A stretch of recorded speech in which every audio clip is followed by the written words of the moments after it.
Abang tak berani. Atuk lelaki buka. Bagi mini pula lembu. Oh, lama. Klik lalu tak? Dia ngasar dulu.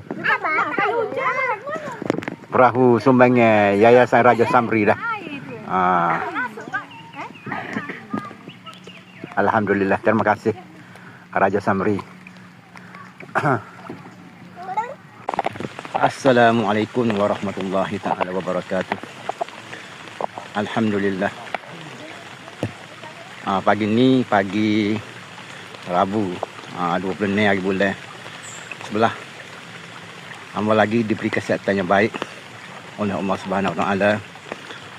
Untuk sekali lagi pagi ni bersama isteri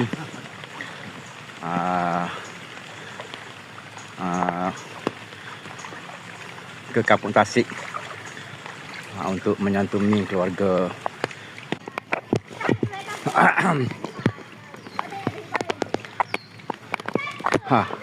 Aku puas junjung junjung.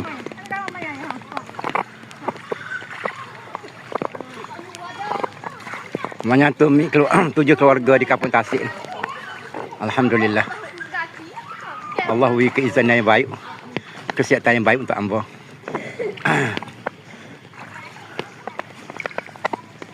Boleh ikan kau? Oh, sedap main air. Makan dah, makan dah. Makan dah. Sedap main air. Makan dah. Makan nasi dah. Ni dia buat nasi ni. Ni buat nasi, makan nasi dah. Mai makan nasi mai. Sejuk main air. Nak main air.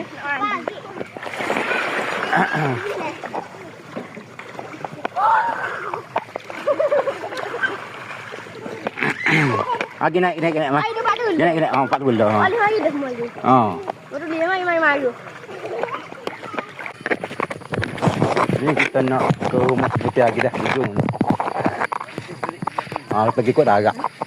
Darat ni masuk lagi kot. Malah nak ngarang air. Saya lepas tengah ngarang air lah. Ni tanah maksan. Ini maksan. Dah pagar ni. Kalau di pantai tu.